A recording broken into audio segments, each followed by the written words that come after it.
ঘটনাটি যেই জায়গাটাতে মূলত ঘটেছিল এবং যেখান থেকে ঘটনাটির সূত্রপাত হয় সেটি হচ্ছে ওই লোহাগাড়া থেকে লাহুরিয়া যাওয়ার সময় একটি রাস্তা রয়েছে, মূল যে রাস্তাটা, ওই রাস্তারই একটি জায়গায়, সঙ্গত কারণে ওই স্পেসিফিক জায়গার নামটি বলা যাচ্ছে না, যেটি আলামিন আমাকে বলতে নিষেধ করেছে। তো ওই জায়গাতে একটি বড় বটগাছ ছিল।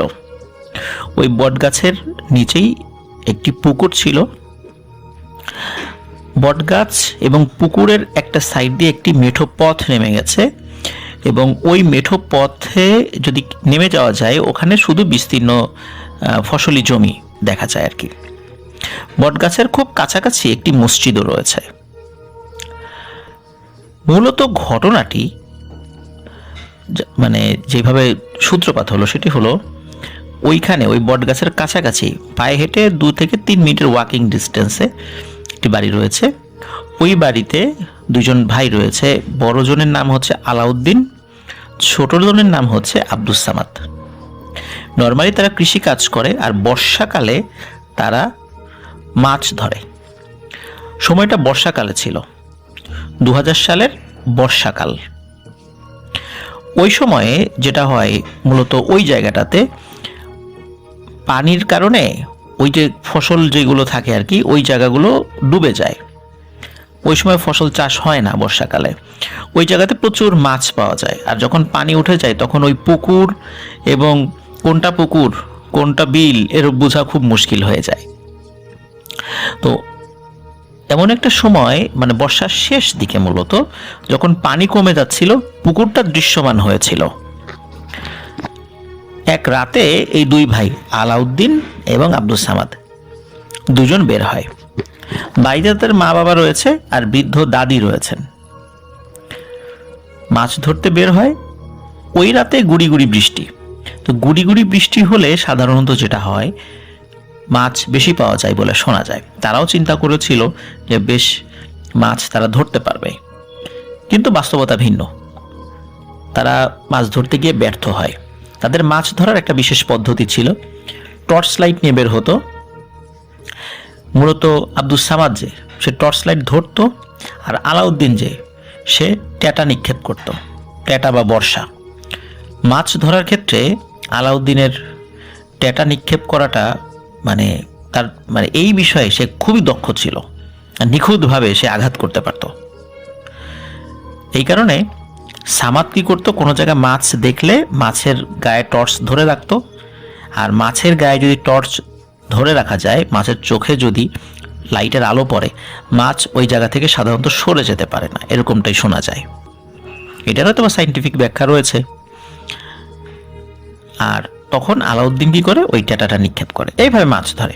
তো যেই রাতে তারা বের হয়েছিল, ওই রাতে সেভাবে তারা মাছ পাচ্ছিল না। মানে তাদের যেরকম আশা ছিল যেরকম মাছ পাবে, ওরকম মাছ তারা পাচ্ছিল না। অল্প কিছু মাছ পায়, দুজন মন খারাপ করে আবার বাড়ির দিকে ফিরতে থাকে। রাত তখন আনুমানিক 1:30 কি 2টো বাজে। তো যখন ফিরছিল, ফিরতে ফিরতে ওই বট গাছের কাছাকাছি যখন চলে এসেছে, তখন ধপাস করে একটা শব্দ ওই বট গাছের পাশে যে পুকুর রয়েছে সেখানে শুনতে পায়।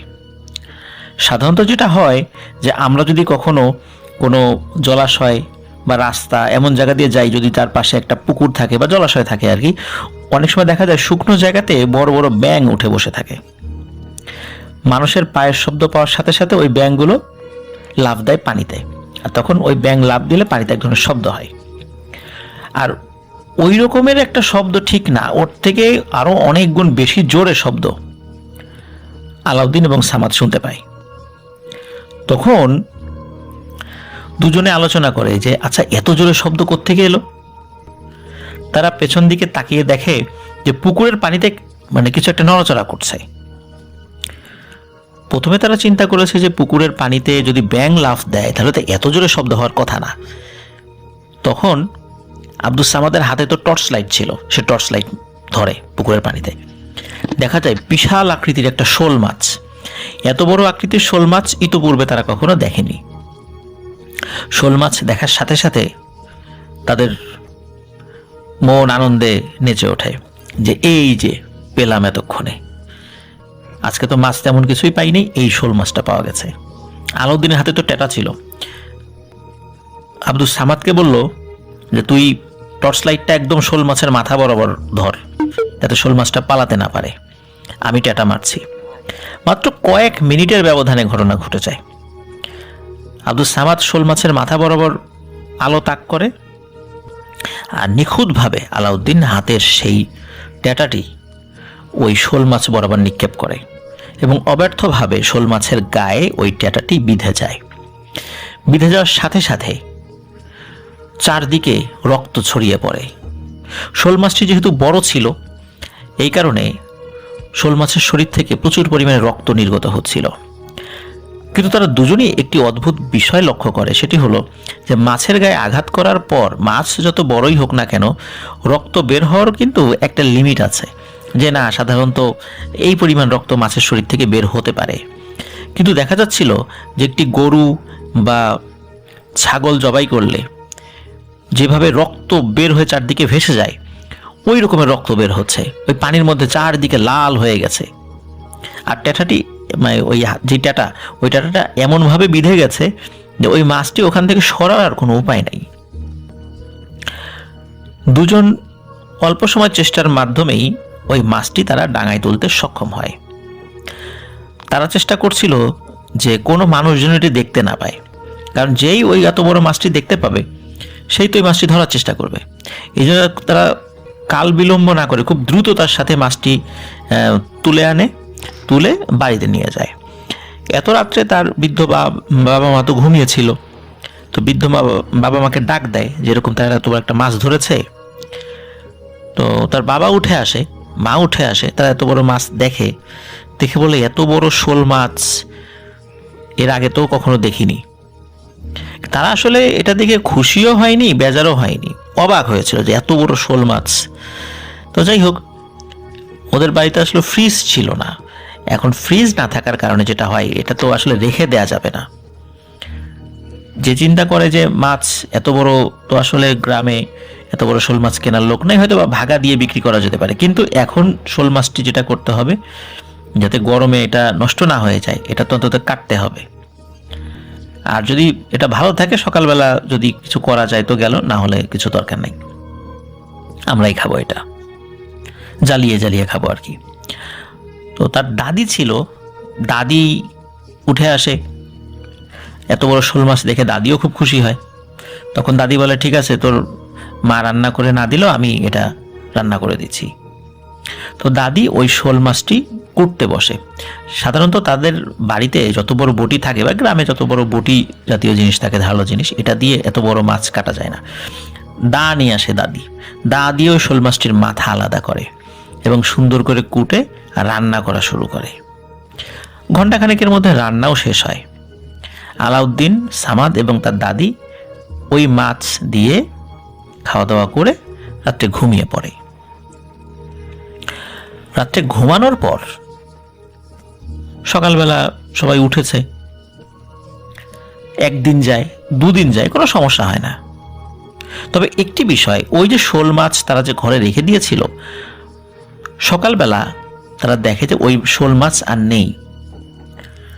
তারা চিন্তা করেছে যে হয়তোবা কুকুর বা বিড়াল রান্নাঘরে ঢুকেছে, খেয়ে গেছে। এটা নিয়ে তারা আসলে বেশি ভাবেনি, এমনি তারা আফসোস করেছে এত বড় শোল মাছ ধরলাম কিন্তু কুকুর বিড়ালে খেয়ে গেল পরে, এই চিন্তা করেছে। যাই হোক, 2 দিনের মাথায় রাতের বেলা আলাউদ্দিন বা সামাদ দুজনের একজন আর কি ওয়াশরুমে যাওয়ার জন্য ঘর থেকে বের হয়। বাইরে বের হওয়ার পর তারা দেখে দাদির যে ঘরটা ছিল সেই দাদির ঘরের দরজাটা খোলা। তো সে চিন্তা করেছে যে দাদি মনে হয় ওয়াশরুমে গেছে, আর বাড়িতে ওয়াশরুমটা স্বাভাবিকভাবে গ্রামে ওয়াশরুম বাইরে থাকে। তো চিন্তা করছে দাদি হয়তো বা গেছে, আমি একটু ওয়েট করি। তো অনেকক্ষণ হয়ে যায়, দাদি আর আসে না। চিন্তা করছে কি ব্যাপার, দাদি ওয়াশরুমে গেল এখনো আসে না কেন। কিন্তু সে ওয়াশরুমের কাছে গিয়ে দেখে ওয়াশরুম খোলা, ওয়াশরুমে কেউ নেই। তাহলে দাদির ঘর খোলা কেন? সে দাদির ঘরে যায়, দাদিকে দেখতে পায় না। আশেপাশে খোঁজে দাদিকে পায় না। তখন তার মা বাবাকে ডেকে তোলে, দাদিকে পাওয়া যাচ্ছে না।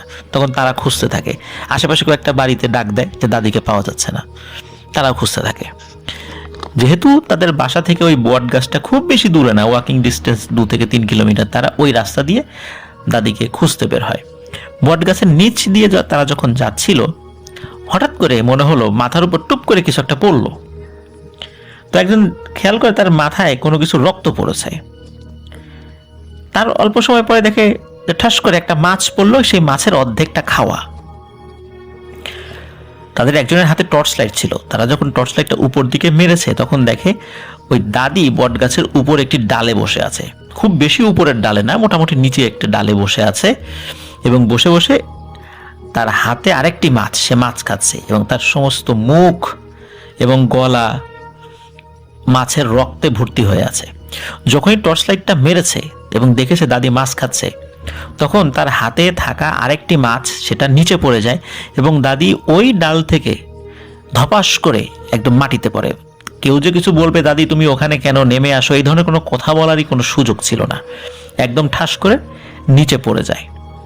নিচে পড়ে তিনি মারাত্মক ব্যথা পান, আঘাত পান, কিন্তু তিনি মারা যাননি। ওখান থেকে তাকে নিয়ে আসা হয়। সকালে দেখা গেল তার শরীরের অর্ধেকটা প্যারালাইজড হয়ে গিয়েছে। তিনি কথা বলতে পারছেন, কিন্তু তাকে যখন জিজ্ঞেস করা হচ্ছে যে দাদি তুমি রাতের বেলা ওখানে গিয়েছিলে কেন, তুমি মাছ খাচ্ছিলা কেন, তুমি বট গাছে কি করছিলা, সেই বিষয়ে কিচ্ছু বলতে পারে না। সে শুধু বলতে পারে আমি তো ওয়াশরুমে যাওয়ার জন্য বাইরে বের হয়েছিলাম। এরপরে তার কিচ্ছু মনে নেই, সে ভয়ানক কিছু দেখেছে কি না, না কি হয়েছে কিচ্ছু বলতে পারে না। তার যখন জ্ঞান ফিরেছে, সে যখন দেখে তার শরীরে একটা অংশ কাজ করছে না এবং সমস্ত শরীরে খুব ব্যথা, এতটুকুই সে বলতে পারে, এর বেশি কিছু সে বলতে পারে না।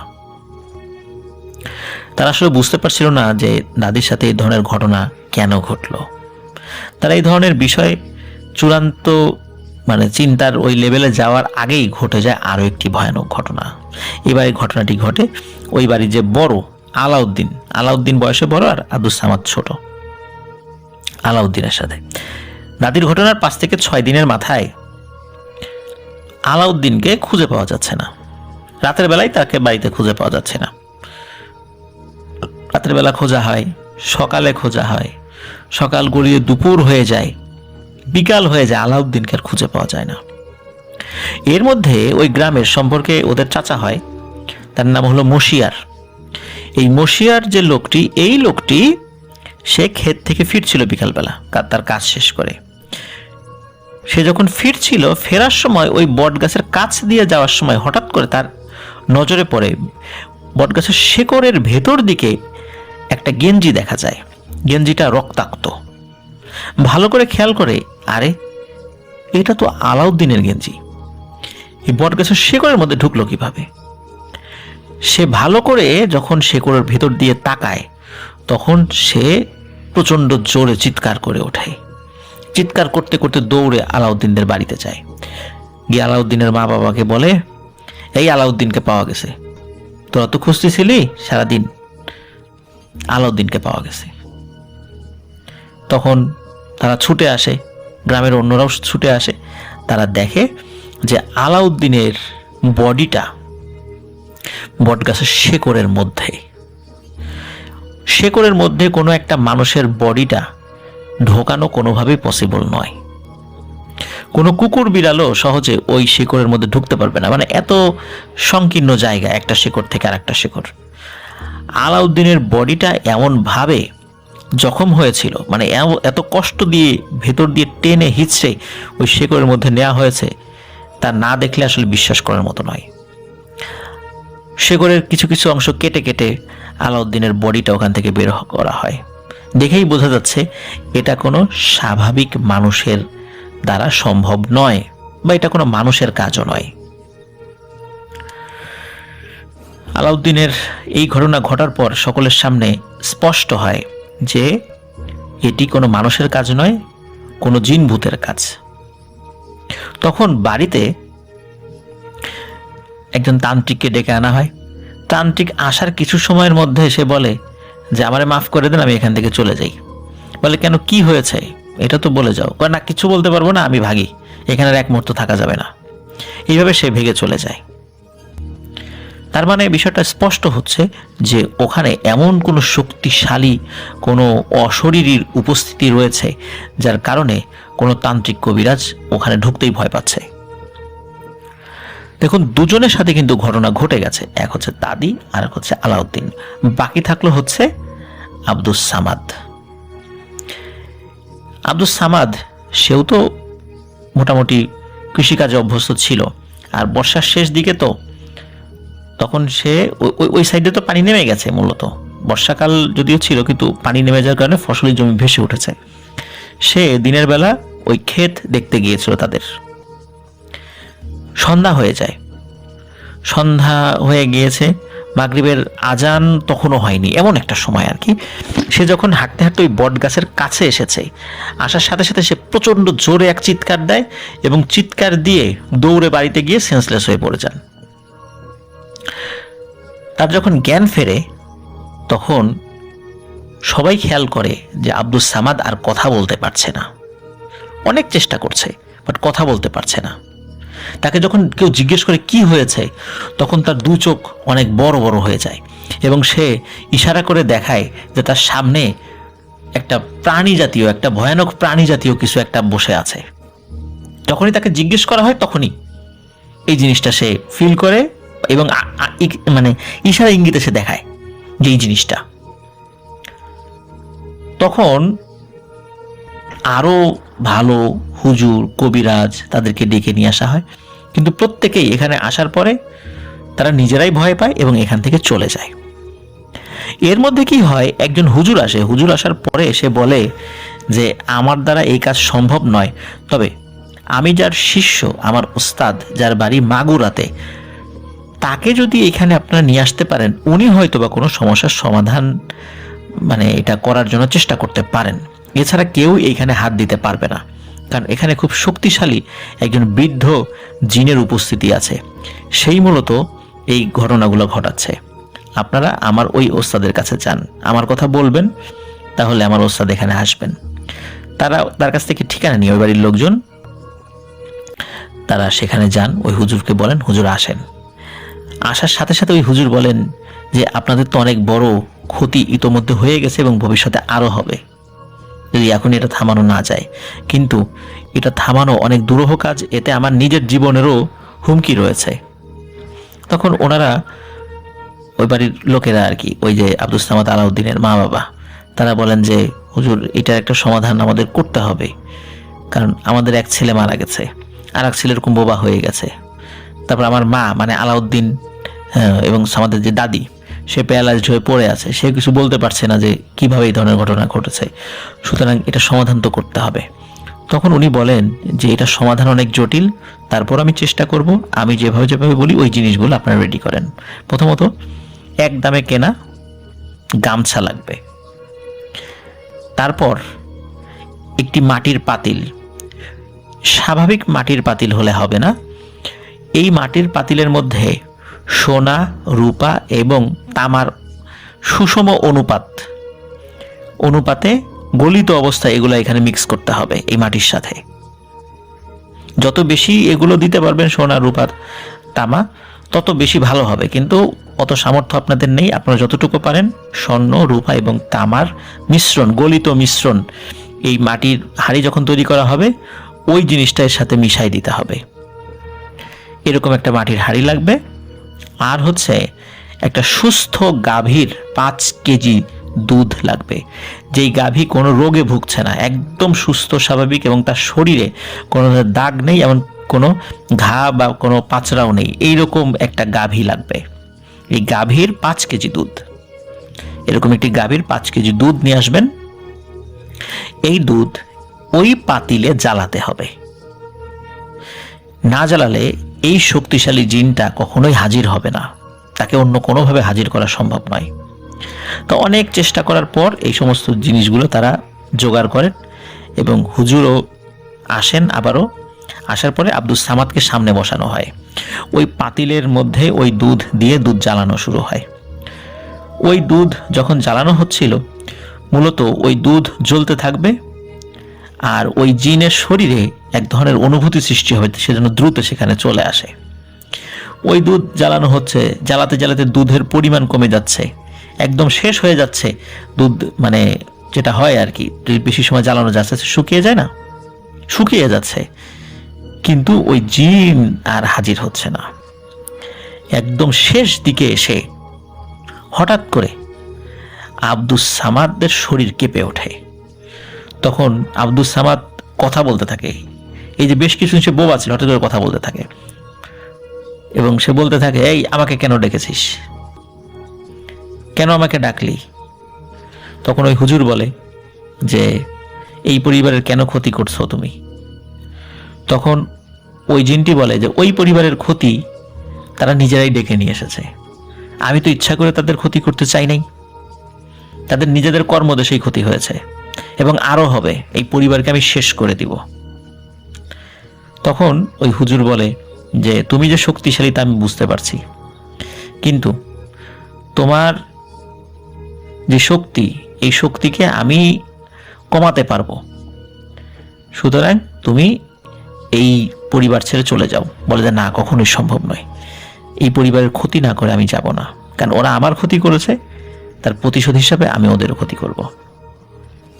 তখন অনেক অনুনয় বিনয় করা হয়, ওই হুজুর করেন যে চলে যাও, তখন বলে যে না, যাব না। তখন একটা পর্যায়ে যখন বলা হয় যে ঠিক আছে, তুমি যখন যাবাই না, তোমাকে আমি বন্দি করে ফেলছি, তখন ওই জিনটি বলে যে আমাকে বন্দি করে তুমি কয়দিন রাখবা? 1 দিন, 2 দিন, 1 মাস, 1 বছর, 5 বছর, 10 বছর, কিন্তু তারপরে তো আমি বের হয়ে আসব। তখন তোমার আর তোমার পরিবারের কি হবে সেই চিন্তা করো। আমি স্বাভাবিক কোনো জিন নই, আমি এই বটগাছ সংলগ্ন বিশাল যে এলাকা রয়েছে ওই এলাকার জিনেদের সর্দার। আমাকে এমন কোনো জিন মনে করো না যে বন্দি করলে সমস্যার সমাধান হয়ে যাবে, তাতে তোমাদের বিপদ আরো বাড়বে। এই কথা যখন বলে তখন হুজুরও একটু ভয় পায় যে আসলে এটা তো অনেক বড় সমস্যা হবে। তখন হুজুর বলে, আচ্ছা তুমি এটা তো অন্তত বলো যে কেন তুমি এই পরিবারের ক্ষতি করছো, কি অন্যায় এরা করেছিল? তখন ওই জিন বলে যে ওরা খুব ভয়ানক অন্যায় করেছে, কারণ হলো আমার একমাত্র নাতিকে নিষ্ঠুরভাবে এই 2 ভাই হত্যা করেছে, আর ওদের দাদি আমার নাতিকে বটি দিয়ে, দা দিয়ে কেটে টুকরো টুকরো করেছে। শুধু সেটা করেই ক্ষান্ত হয়নি, আমার নাতিকে রান্না করে খেয়েছে পর্যন্ত। আমার নাতি ছিল বোবা, সে কথা বলতে পারে না, খুব সহজ সরল একটা জিন। আমার একটাই মাত্র ছেলে ছিল, ওই ছেলেকে যখন আমি বিয়ে দিই তখন তাদের ঘরে একটাই সন্তান জন্ম নেয়, কিন্তু সেই সন্তান বোবা হয়ে যায়। এটা নিয়ে আমার ছেলে এবং তার ওয়াইফের মধ্যে খুব মনের কষ্ট ছিল। আমার এবং আমার ওয়াইফের মধ্যে, মানে আমার এই নাতির দাদির মধ্যেও এবং আমার মধ্যে অনেক কষ্ট ছিল। তো আমার ছেলে এবং ছেলের বউ এই ছেলেকে রেখে অনেক দূরে চলে যায়, আমার কাছে রেখে চলে যায়। আমরা এই বট গাছেই থাকতাম, এখনো থাকি। তখন থেকে আমি এবং আমার ওয়াইফ মিলে আমার এই নাতিকে লালন পালন করছি। আমার বৃদ্ধ স্ত্রীও মারা যায়, তখন থেকে আমার এই নাতির দায়িত্ব আমার উপর এসে পড়ে। আমারও বয়স হয়েছে, এই নাতির সব ভরণ পোষণ থেকে শুরু করে নিয়ে তার সকল ধরনের আবদার আমি পূরণ করেছি। সে ছিল আমার চোখের মণি, ওকে আমি এক মুহূর্ত আড়াল করতাম না, সবসময় সাথে সাথে রাখতাম। যেই রাত্রে ঘটনা ঘটে, এই রাত্রে আমি একটু কাজে বাইরের দিকে যাই, তখন আমার নাতিকে বলি যে তুমি কিন্তু বটগাছ ছেড়ে কোথাও যাবা না, কিন্তু সে আমাকে বলে যে দাদা আমি নিচে নামবো, দৌড়াদৌড়ি করব, ওই বিলের দিকে যাব। তখন আমি তাকে মানা করি, কিন্তু সে আমার মানা শোনে না। সে নামে, সে বটগাছ থেকে নেমে বিলের মধ্যে যায় এবং সে ফেরত আসে। ফেরত আসার পর সে বটগাছের কাছাকাছি ছিল, এমন সময় এই আলাউদ্দিন এবং সামাদ ওই দিক দিয়ে আসছিল। আর ও তো ছোট ছিল, ওর মাথায় তো অত বুদ্ধি নেই, মানুষ চলে এসেছে, হঠাৎ করে সে কি করবে বুঝতে পারছিল না। সে বটগাছে না উঠে সে একটি মাছের রূপ নিয়ে লাফ দিয়ে পানির মধ্যে পড়েছে। আর ওই শব্দটা যখন ওদের কানে গেছে, তখন ওরা যখনই টর্চ মেরেছে, আলো ওর শরীরে পড়ার সাথে সাথে ও আর পালাতে পারেনি। আর তখনই আলাউদ্দিন টেটা দিয়ে তার শরীরে আঘাত করে এবং তাকে ধরে নিয়ে যায় এবং ধরে নিয়ে বাড়িতে আনে। বাড়িতে আনার পর কেটে রান্না করে তারা খায়। তো এটা যে অপরাধ হয়েছে, ওদেরও তো বোঝা উচিত ছিল যে এত বড় শোল মাছ, এটা স্বাভাবিক কোনো মাছ হতে পারে না, এটাও তো ওদের বোঝা উচিত ছিল, কিন্তু ওরা তো এটাও বুঝতে পারেনি। এটা ওদের ভুল বলবো না, এটা ওদের অন্যায়, এটা ওদের জানা উচিত ছিল, যেহেতু রাতের বেলা ওরা মাছ ধরে।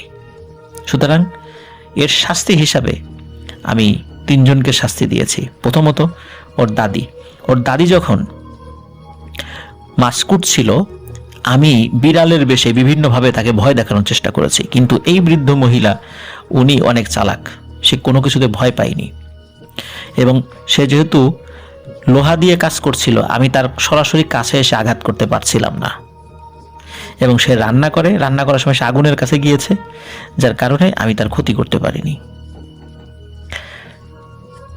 2 দিনের মাথায় তাকে আমি ওই বট গাছের কাছে নিয়ে যাই, তার উপর আমি আসর করি, বট গাছের কাছে নিয়ে যাই এবং তাকে আমি ওই ডাল থেকে ফেলে দিই। এবং সে মারা যাবে না, সে এইভাবেই ভুগতে ভুগতে মারা যাবে, এটাই তার শাস্তি। ওকে আমি সরাসরি মারবো না। আর আলাউদ্দিন যেহেতু আমার নাতিকে সরাসরি আঘাত করেছিল, ও যেভাবে রক্তাক্ত করে আঘাত করেছিল, ওকেও আমি অনেক কষ্ট দিয়ে তিলে তিলে হত্যা করেছি। এটাই ছিল ওর শাস্তি। আর আব্দুস সামাদ, সে যদিও বা সরাসরি তাকে আঘাত করেনি, কিন্তু সে তাকে হত্যা করতে সহযোগিতা করেছে, সে টর্চ লাইট ধরেছে এবং মাছ হিসাবে সে ওই রান্না করা অংশটা সে খেয়েছে, এটা তার শাস্তি। যেহেতু ওর মা বাবা ওই সময় সাহায্য করেনি, এই জন্য তাদের প্রতি আমার ক্ষোভ কম, কিন্তু ওদের অপরাধে আমি তাদেরকেও শাস্তি দেব। তখন ওই হুজুর বলে যে হ্যাঁ ঠিক আছে, ওরা অন্যায় করেছে, মানলাম, কিন্তু যেহেতু হয়ে গেছে এখন তো ফেরত আনা যাবে না, কোনো তোমার নাতিকেও ফেরত দেওয়া যাবে না, আর আলাউদ্দিনের যেটা হয়ে গেছে সেটাও তার ফেরত আনা যাবে না, তো সামাদকে ছেড়ে দাও, ওকে ক্ষতি করো না। তখন হুজুর যখন এই বিষয়গুলো বলে, তখন ওই জিন বলে না, কোনোভাবেই সেটা সম্ভব নয়। তখন ওই হুজুর বলে যে তুমি কি চাও, কোন জিনিসটার বিনিময়ে এই জিনিসটাকে ছেড়ে দিয়ে চলে যাবা, এই সমস্যা সলভ করবা, বলো।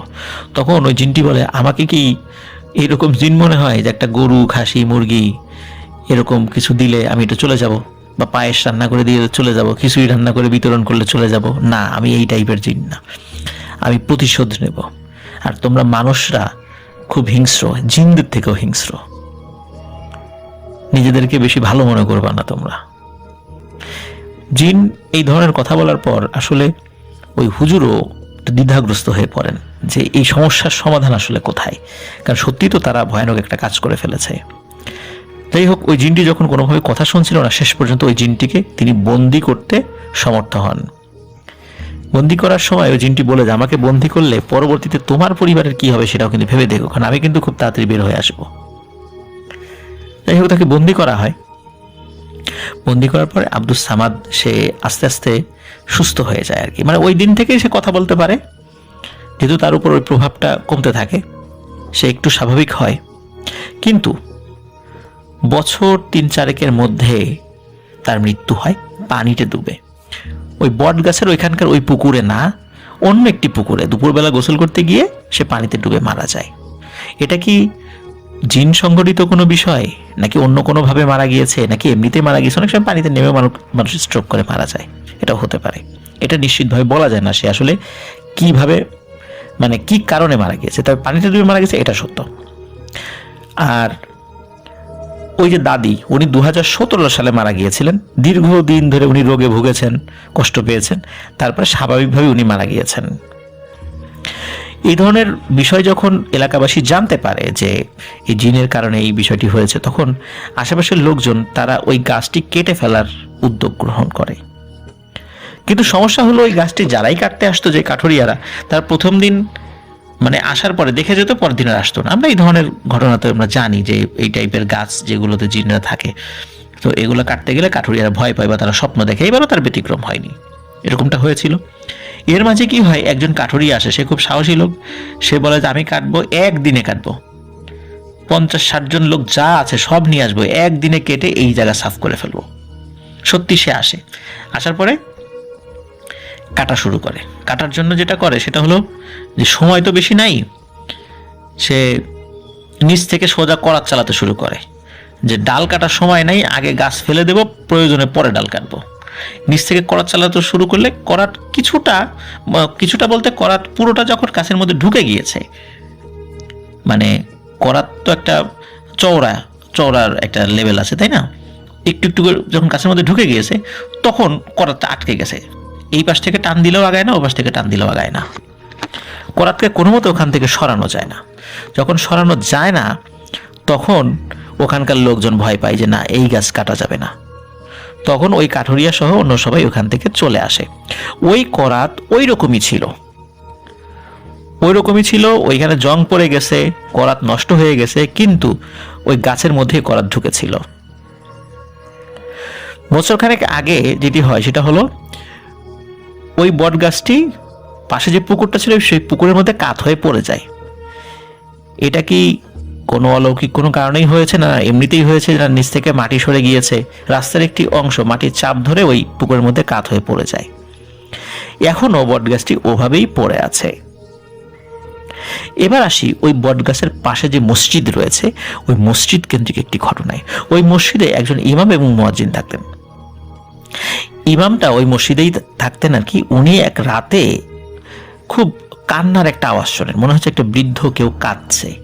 উনি ওই শব্দ শুনে মসজিদের ভেতর থেকে বের হন। বের হওয়ার পরে ওই বটগাছ থেকে একটু সাইডে দেখতে পান সাদা কাপড় পরা, বড় বড় দাড়ি একজন বয়স্ক ভদ্রলোক, সে কাঁদছে।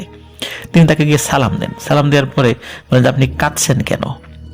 তখন বলে যায়, আমি হচ্ছি একজন জিন এবং এই গাছেই আমি থাকি।